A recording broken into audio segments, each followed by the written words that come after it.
Hello बच्चों, कैसे हो आप सारे। आई होप कि आप सब अच्छे होंगे और मैक्सिमा मिनिमा को एंजॉय कर रहे होंगे। एज यू नो कि क्लास 12 के चैप्टर 6 का मैक्सिमा मिनिमा टॉपिक कर रहे हैं हम, और एग्जाम्पल नंबर 35 से शुरू करेंगे इस वीडियो में हम। लेकिन बिफोर गोइंग देयर मेरी एक स्टूडेंट की रिक्वेस्ट है कि सर आप एग्जाम्पल नंबर 32 को एक बार फिर से करवा दीजिए, but this time only with first order derivative test, और ये भी बताइए कि ये मैक्सिमम मिनिमम वैल्यूज आ कैसे जाती हैं। तो मैं कोशिश करूंगा कि जितने भी क्वेश्चंस हैं मैं उन सब को एड्रेस कर सकूं। तो एक बार स्टेटमेंट लिख लेते हैं। चलिए लेट्स मूव। स्टेटमेंट क्या है हमारे पास, एफ ऑफ एक्स। ठीक है, स्टेटमेंट पढ़ तो ली होगी आपने, अगर नहीं है तो मैं एक बार आपको पढ़ के सुना देता हूँ। Find local maximum and local minimum values of the function F given by this function which is 3x की power 4 plus 4x cube minus 12x square plus 12। Maxima minima निकालने के लिए हम डिफरेंशिएशन कर लेते हैं।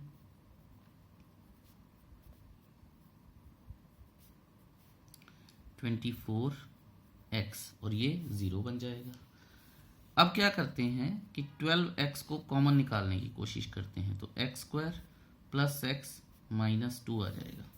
ठीक है, अच्छा यहां से अब स्प्लिटिंग द मिडिल टर्म लगाते हैं, तो स्प्लिटिंग द मिडिल टर्म करेंगे, ये आ जाएगा plus 2x minus x minus 2। ठीक है, ये सिर्फ ब्रैकेट लगाइए, क्लोज्ड इंटरवल मत समझ लीजिएगा। 12x x plus 2 minus 1 x plus 2। ठीक है, okay, x plus 2 x minus 1। तो ये हमारे पास आ गए इसके फैक्टर्स। आई होप यहां तक आपको क्लियर है। क्योंकि मुझे इसको फर्स्ट ऑर्डर डेरिवेटिव टेस्ट तक ही रिस्ट्रिक्ट करना है, इसलिए मैं सेकंड ऑर्डर की बात नहीं करूंगा एक बार। उसके बाद मैं ये लिखूंगा कि for critical points putting f dash x is equal to 0, और अगर एफ डैश एक्स को 0 के इक्वल पुट करते हैं यानी इस चीज को, तो देयरफॉर लिख ही देते हैं, क्योंकि करवा रहे हैं पूरा तो स्टूडेंट हमारा खुश हो जाएगा कि पूरा करवा दिया सर ने। x is equal to 0, x is equal to 1 और माइनस 2। कहने का मतलब ये है कि एफ डैश एक्स इन 3 पॉइंट्स पे 0 हो जाता है, यानी इन 3 पॉइंट्स पे वैल्यू मैक्सिमम और मिनिमम आ सकती है। ठीक है, बहुत अच्छी बात है। अब हम क्या करेंगे, अब हम नंबर लाइन पे इनको रिप्रेजेंट करने की कोशिश करेंगे। तो यहाँ पे आ जाएगा हमारे पास माइनस 2, फिर आ जाएगा 0, फिर आ जाएगा 1। तो 1, 2, 3 और 4 इंटरवल्स में इसने तोड़ दिया है। अब देखिए लिखते हैं, क्योंकि फर्स्ट ऑर्डर डेरिवेटिव टेस्ट है, by first order derivative test x is equal to extreme right पे क्या है 1। ठीक है, ध्यान से देखेंगे अब हम, taking a value, taking x is equal to let's say 10 which is greater than 1। ठीक है, taking x is equal to 10, या आप यहाँ पे लिख भी सकते हैं राइट साइड ऑफ 1। ठीक है, ये पूरा हम यही करते थे, और अगर आप 1 लेंगे और उसे f डैश x में डालेंगे, यहाँ से 10 ले लेते हैं, 10 को मैं डालूंगा पॉजिटिव पॉजिटिव पॉजिटिव, तो ये आ जाएगी positive. So f dash x is positive, ठीक है, and x is equal to 1 के लेफ्ट पे लूंगा मैं तो 0.5 उठा सकते हैं, ठीक है। तो देखते हैं, इसमें डालते हैं नेगेटिव पॉजिटिव पॉजिटिव, ठीक है, तो नेगेटिव बन जाएगी, F dash x is negative, therefore ये नेगेटिव, ठीक है। तो ये नेगेटिव पॉजिटिव हो गई, तो मैं यहां पे लिखूंगा देयरफॉर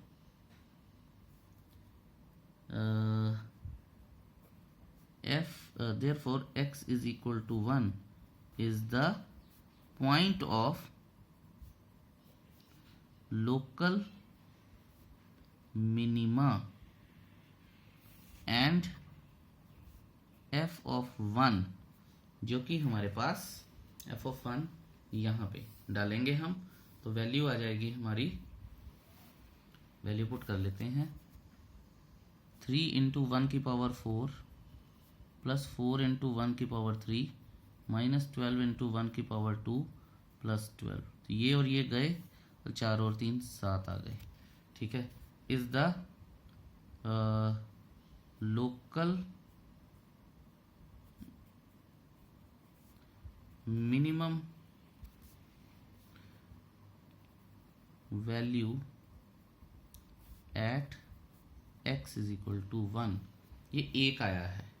तो इसका मतलब क्या है, इसका मतलब है कि कुछ इस तरह से हिसाब किताब चल रहे हैं यहाँ पे, और फिर यहाँ पे ये नीचे आ रही है स्लोप नेगेटिव, ये ऊपर जा रही है पॉजिटिव, सो ध्यान दीजिएगा इस बात का, ठीक है। तो यहाँ तक हम पहुँच गए हैं। अब सिमिलरली मैं बाकी तो नहीं करके दिखा सकता आपको, अदरवाइज एक ही क्वेश्चन 15 मिनट का हो जाएगा, इवन 15 से भी ज़्यादा। सिमिलरली अब आप ये देखिए कि दूसरा हमारा क्रिटिकल पॉइंट क्या था, इसके बाद 1 के बाद 0 आ रहा है, ये नेगेटिव आ चुका है, ठीक है, ये वाला नेगेटिव आ चुका है। तो ध्यान दीजिएगा कि अब ज़्यादा से ज़्यादा क्या हो सकता है कि अगर ये पॉइंट ऑफ इन्फ्लेक्शन नहीं है तो ये फिर पॉजिटिव होना चाहिए, अगर है तो ठीक है, ठीक है। मैं कोशिश करूंगा आपको मैक्सिमम एक्सप्लेन कर सकूं, और 0 और -2 के बीच में कौन सी वैल्यू आती है, -1 आती है, बेस्ट है। तो -1 अगर मैं इधर रखूंगा तो -1 -2 नेगेटिव, -1 और +2 पॉजिटिव, और ये -1 -12 हो गया negative, negative negative positive positive, तो ये आ जाएगा हमारे पास पॉजिटिव। तो मैं यहाँ लिखूंगा similarly at x is equal to 0, ठीक है, f dash x is positive, therefore x is equal to 0 is the point of local maxima and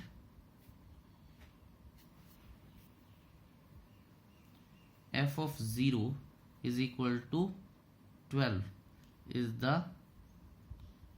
local maximum value, ठीक है। अब इसकी माउंटेन कैसे बनेगी वो देख लेते हैं, क्योंकि ऐसे है कुछ, तो ये कुछ इस तरह से या इस तरह से कर्व कुछ भी बने, हम तो ये मैं स्लोप्स की बात कर रहा हूँ, ठीक है, ये मत सोचिएगा कि ये कर्व है, ये स्लोप्स की बात हो रही है, और स्लोप एक लाइन होती है। तो ये देखिए, ये फिर इस केस में क्योंकि यहाँ से नहीं, I should have drawn it like this, ये तो गलत है, ठीक है, ये चीज़ जो है ये, तो आप ये देखिए कि ये जो है यहाँ से पॉजिटिव जा रही है और यहाँ से नेगेटिव जा रही है, और यहाँ से ये नेगेटिव है। तो कहने का मतलब ये है कि स्लोप 0, जैसे ही 0 शुरू हो जाता है ये नेगेटिव चलनी शुरू हो जाती है। ज़रूरी नहीं ये यहाँ से यहाँ है, यहाँ से भी ऐसे आ सकती है, कोई फ़र्क नहीं है, बट आप ये देखिए कि स्लोप नीचे आ रही है, स्लोप नीचे आ रही है, तो जो हमारा एफ डैश एक्स है वो पॉजिटिव से नेगेटिव आ रही है, तो फिर एफ डैश एक्स जो है वो पॉजिटिव हो गया है, तो ये पॉइंट ऑफ लोकल मैक्सिमा बन गया है। पॉइंट ऑफ लोकल मैक्सिमा हमेशा क्रिटिकल पॉइंट होता है। अब जो हमारा लास्ट पॉइंट रह गया है वो रह गया है -2। चेक कर लेते हैं जी, at x is equal to -2। अगर मैं -2 की बात करूंगा तो फटाफट से देख लेते हैं, ये तो हमारा पॉजिटिव आ ही चुका है। इसके बाद यहाँ से कहीं चेक करना है तो -10 डाल लेता हूँ, -11 आ गया, ठीक है। फिर यहाँ पे -8 आ गया, माइनस माइनस प्लस आ गया, ये नेगेटिव आ गया, तो ये नेगेटिव, सो नेगेटिव से पॉजिटिव, तो कहीं यहाँ से हम गए होंगे और यहाँ तक पहुँचे होंगे, ये नेगेटिव है ये पॉजिटिव है, पॉइंट ऑफ मिनिमा आ गया। तो मैं यहाँ पे लिख भी सकता हूँ, ठीक है, कि F dash x is negative, so at x is equal to -2 is the point of local minima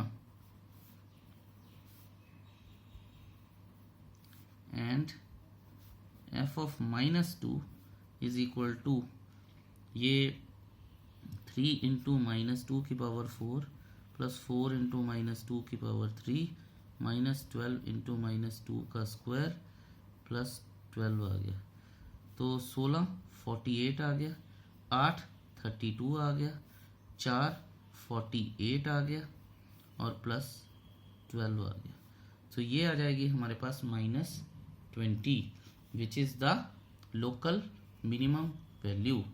so -20 at x is equal to -2 is the local minimum value. तो देखिए यहाँ पे आंसर तो वही आया जो सेकंड ऑर्डर डेरिवेटिव टेस्ट में आया था, लेकिन हमने इसको फर्स्ट ऑर्डर से किया है। सो आई होप ये क्लियर हो गया होगा। फिर भी कोई क्वेश्चन है तो मुझे ज़रूर पूछिएगा। Thank you. अब हम करेंगे एग्जाम्पल नंबर 35। थोड़ा ध्यान से देखिएगा एग्जाम्पल को, क्योंकि सिर्फ लेटर्स हैं, कोई नंबर नहीं है, तो हमें थोड़ी सी दिक्कत आ सकती है। सो बड़े ध्यान से देखिएगा, that's an advice. Example number 35 की स्टेटमेंट है, find the shortest distance of the point. बहुत ध्यान से सुनिएगा, आई नो आपने पढ़ भी ली होगी, फिर भी इसको ध्यान से सुनिएगा।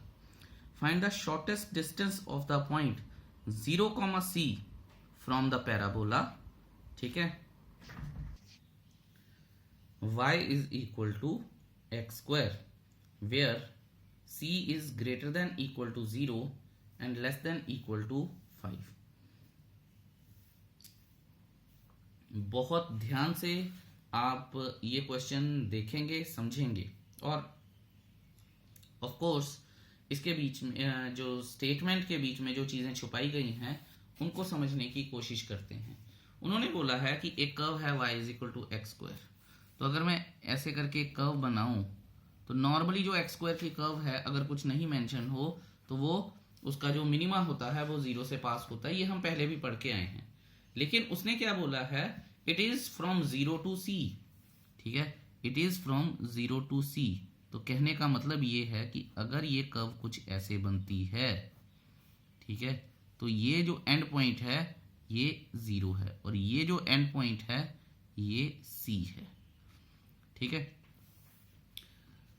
और वो ये कह रहा है कि x एक्सिस पे 0 और c के बीच में, ठीक है, कोई वैल्यू आएगी जहां पे ये छोटा होगा, लेकिन हमें ये देखना है कि find the shortest distance of the point 0 to c, ठीक है, कोई पॉइंट होगा 0 से c,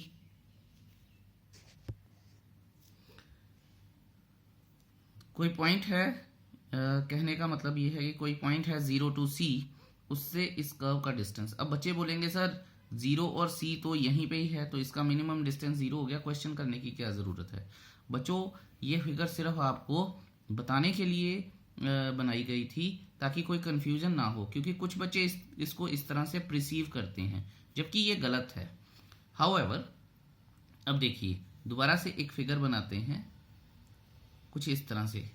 ये आ गया जी y is equal to x square. ये सिंपल मैंने एक पैराबोला ड्रॉ कर दिया है, ठीक है, सिंपल मैंने पैराबोला ड्रॉ कर दिया है। अब वो कहता है कि एक पॉइंट है हमारा 0 टू c, 0 से लेके c तक कहीं 0 और c।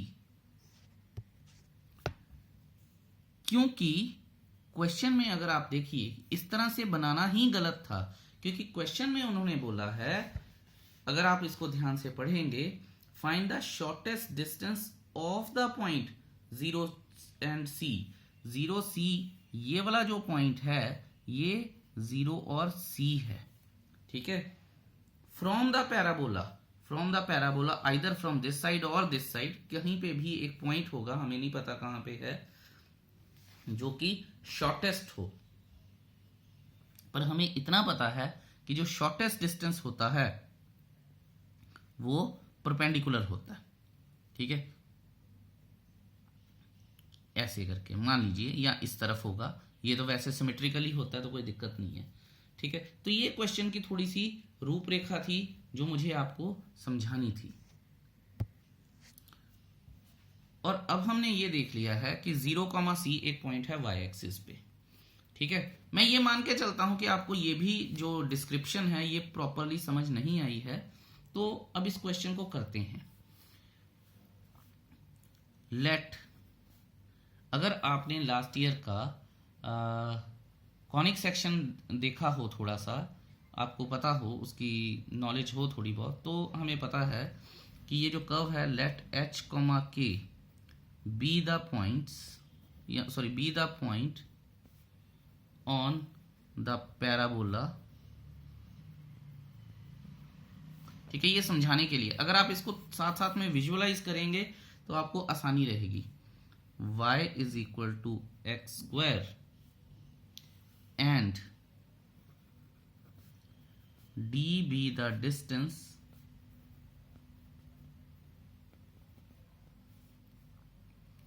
बिटवीन, ठीक है।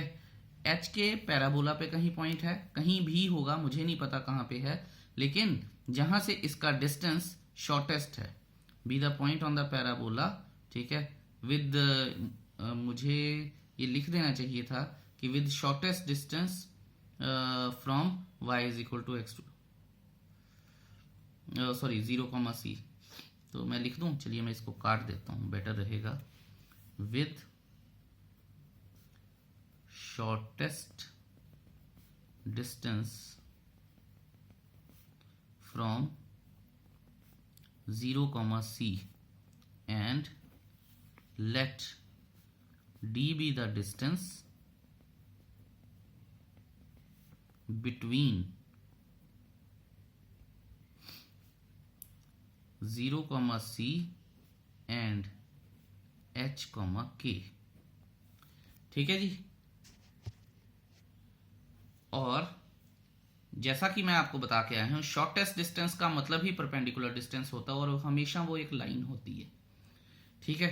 ये तो आपने बात फिजिक्स में भी पढ़ी होगी और छोटी क्लासेस में भी पढ़ते हैं हम ये, ठीक है। अब बात करते हैं नाउ बाय डिस्टेंस फॉर्मूला, ठीक है। 10th class coordinate geometry, 11th class straight lines पढ़ा होगा आपने। d मैंने डिस्टेंस माना है तो ये आ जाएगा 0 माइनस h का square plus c minus k का स्क्वायर। रीजन क्या है, distance is equal to x2 minus x1 का whole square plus y2 minus y1 का होल स्क्वायर। यही फॉर्मूला लगता है ना, ओके। तो इसे मैं थोड़ा सा सॉल्व कर लूं अगर, तो d आ जाएगा h square minus c minus k का होल स्क्वायर। बड़े ध्यान से करना है नहीं तो गड़बड़ हो जाएगी, ठीक है। इसे हम एक इक्वेशन मान लेते हैं अगर कभी यूज हो इसका। तो देखिए अब एक बड़ी स्पेशल चीज बता रहा हूं। Since we have assumed that h comma k जो हैं वो पॉइंट्स हैं पैराबोला पे। इसका मतलब क्या है, लास्ट ईयर भी हम ये चीज करके आए थे। इसका मतलब क्या है, एच कॉमा के जो है वो पैराबोला की इक्वेशन को सेटिस्फाई करेगा। मतलब मैं यहां पे लिखता हूं, since it is assumed that h comma के, या मैं लिखता हूं पॉइंट h कॉमा के is on parabola, therefore so it will satisfy y is equal to x square, thus putting x is equal to h and y is equal to k. So y is equal to x square will become k is equal to h square। ठीक है जी, ये values इसमें डाल दी, x की जगह पे h डाल दिया और y की जगह पे k डाल दिया। इसको 2 दे लेते हैं। फ्रॉम 1 एंड 2 आप ये देखिए कि अब h स्क्वायर की जगह पे क्या आ सकता है, k आ सकता है, लिख दूंगा मैं। ठीक है, और c माइनस के तो ऑलरेडी था, तो अब देखिए मैंने एक और वेरिएबल एलिमिनेट कर दिया है।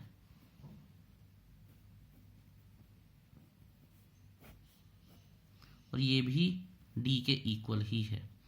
अब ध्यान दीजिए, इसे मैं ऐसे भी लिख सकता हूं, ठीक है, या इसे मैं ऐसे भी लिख सकता हूं, और इसे मैं d ऑफ k भी लिख सकता हूं, क्योंकि c और k में वेरिएबल जो है वो k है।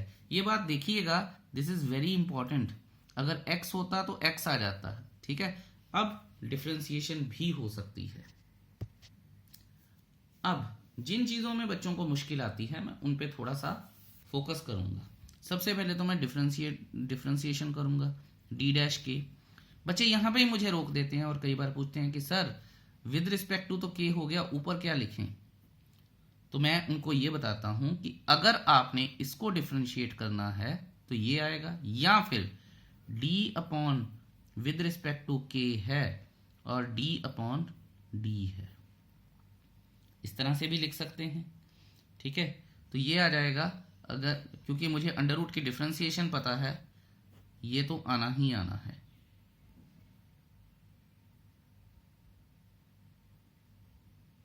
c माइनस के का होल स्क्वायर और 1 प्लस 2k माइनस सी आ जाएगा। आई होप ये आपको पता चल गया होगा कि ये कैसे किया है।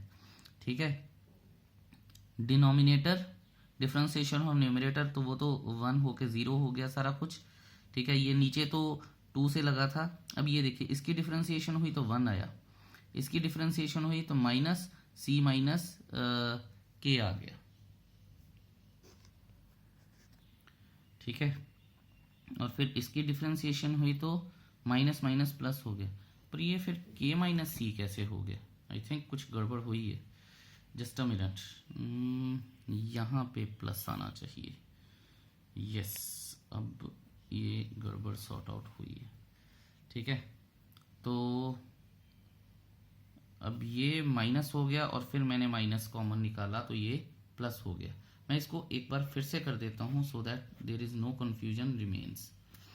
डी डैश लिखता हूँ मैं, d dash k is equal to d upon d k, d आ जाएगा तो नीचे तो यही रहेगा। ध्यान से हम देखेंगे, के प्लस सी माइनस के का होल स्क्वायर, ठीक है, और ऊपर आएगा 1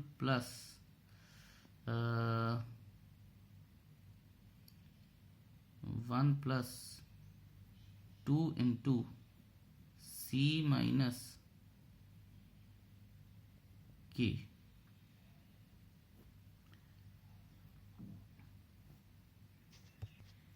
और जो इसकी डिफरेंशिएशन है वो हो जाएगी -1, जो कि इधर जाके प्लस हो चुकी थी। और अब लगाएंगे हम चेन रूल, तो ये आ जाएगा हमारे पास -1। ठीक है जी। और यहाँ पे डिनोमिनेटर भी लगा देंगे। बड़ा गंदा सा हो गया, तो मैं इसको नेक्स्ट पेज पे कॉपी कर लेता हूँ ताकि आपको क्लियर रहे। आई होप आपको ये क्लियर है। नहीं भी होगा तो आप डिफ्रेंसिएशन कीजिएगा, आपको पता चल जाएगा। अब यहाँ पे -1 आ गया। ऐसा करता हूँ मैं, यहाँ से माइनस कॉमन ले लेता हूँ और यहाँ पे आ जाएगा, फिर माइनस माइनस प्लस आ जाएगा और ये इसका ऑर्डर चेंज हो जाएगा। क्योंकि यहाँ k-c हो गया है तो मैं यहाँ भी k-c कर देता हूँ, क्योंकि ऊपर स्क्वायर लगा है तो कोई फर्क पड़ेगा नहीं। ठीक है, ये चीज हो गई है। अब ध्यान से सुनिएगा, क्योंकि मैं एक ऐसा पॉइंट ले चुका हूं पैराबोला पे जो कि h और k है, जिसका डिस्टेंस 0 और c से मिनिमम है। इसका मतलब वो पॉइंट कहीं भी हो, इसका मतलब वही हमारा पॉइंट ऑफ मिनिमा होगा जहां पे ये है। अगर वो पॉइंट ऑफ मिनिमा है, ठीक है, वो पॉइंट ऑफ मिनिमा है, तो इसका मतलब क्या है कि वहीं पे ही हमारा f' जो होगा वो 0 होगा। ठीक है, तो f' कह लीजिए, जो इस केस में d' है। तो यहां मैं लिखता हूं पुटिंग, तो क्रिटिकल पॉइंट आना चाहिए। c कांस्टेंट है, k वेरिएबल है, क्योंकि with respect to k differentiation हुई थी।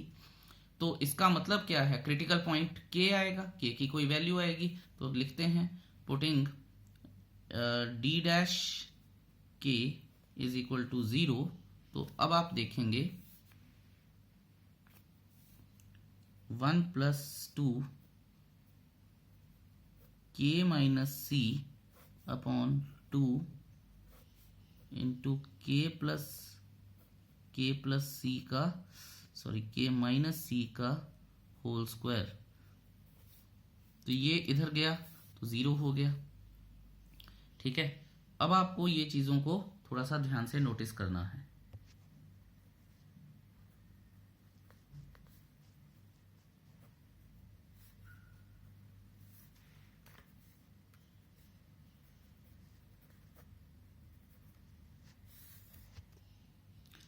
तो ये आपका क्रिटिकल पॉइंट हो गया है, जिसपे आपकी वैल्यू इस केस में मिनिमम है। मिनिमम वैल्यू का मतलब शॉर्टेस्ट डिस्टेंस। आप बहुत ध्यान से देखिए कि कर्व थी, कर्व के से हमने शॉर्टेस्ट डिस्टेंस पहले ही एज्यूम कर लिया है उस पॉइंट से। तो ये फिर जो होगा ये हमारा पॉइंट ऑफ मिनिमा होगा ही होगा। अच्छा, कहानी यहां पे नहीं है, कहानी आगे है इसमें, और ट्विस्ट है बड़ा अच्छा, तो इसको थोड़ा सा देखिएगा ध्यान से। अब अगर ये पॉइंट ऑफ मिनिमा है कि since the k is the point of minima, इसका मतलब क्या है, k is the point of minima, तो इसका मतलब क्या है कि ये वाली जो वैल्यू है ये नेगेटिव होनी चाहिए और ये पॉजिटिव होनी चाहिए और यहाँ पे k होना चाहिए। इसे प्रूव करके दिखाना है मुझे।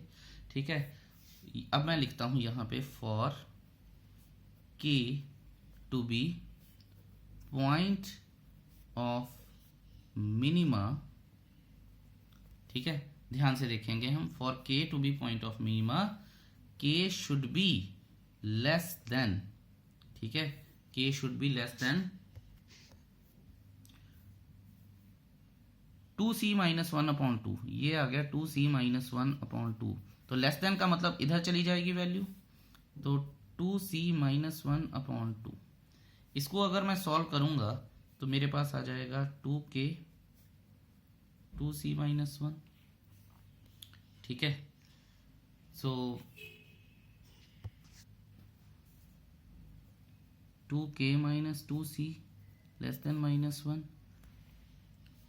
2 कॉमन आ गया, k - c +1 less than 0।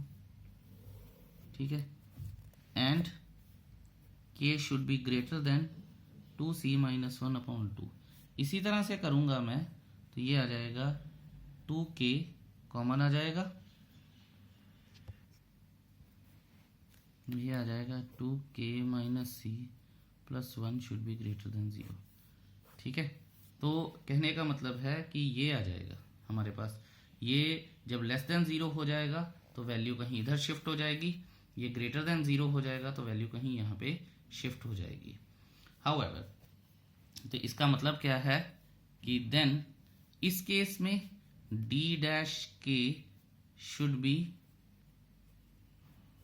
Greater than 0 और इस केस में डी डैश के शुड बी लेस देन 0।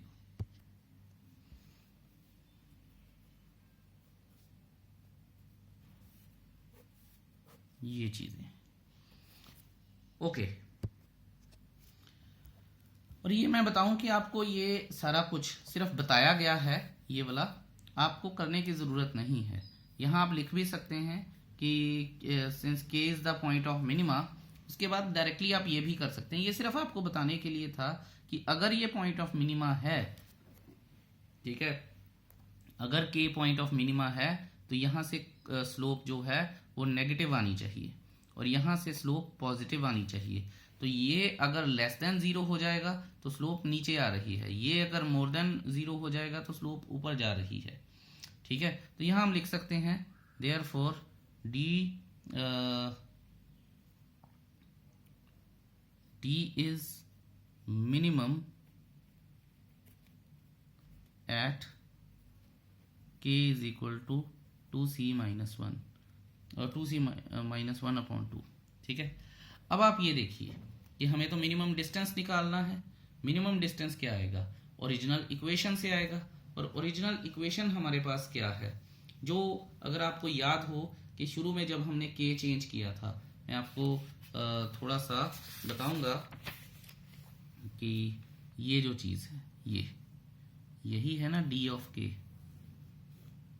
ठीक है, इसी में अब के की वैल्यू डालेंगे, तो लिखते हैं D of K is equal to, यानी D of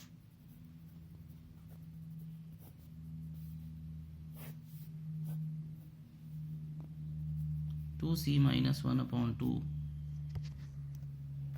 plus 2c minus 1 upon 2 minus C का whole square, 2c minus 1 upon 2 plus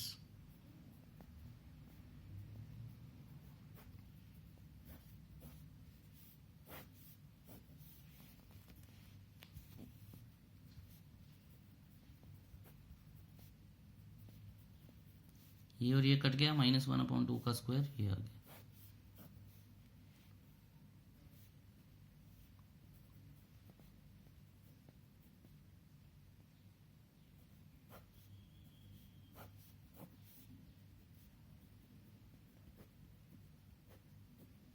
ये अपना आंसर आ गया है। ठीक है, so this is the minimum distance from H and के टू 0,c।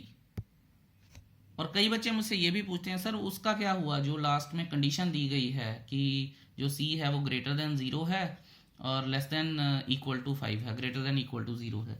बच्चों उसका सिर्फ ये जवाब है कि c की वैल्यू को हम, ठीक है, इसमें पुट करेंगे, जो भी हमारा c का पॉइंट होगा, जिस भी पॉइंट पे हम चाहते हैं, ठीक है, 1 पे चाहेंगे तो मिनिमम डिस्टेंस आ जाएगा, 2 पे चाहेंगे तब भी मिनिमम डिस्टेंस आ जाएगा, 3, 4, 5 कुछ भी लें उस पर ये वैल्यू मिनिमम आ जाएगी। इसके अलावा पूरी कर्व पे उससे छोटी वैल्यू कहीं नहीं आएगी, इसका ये मतलब है।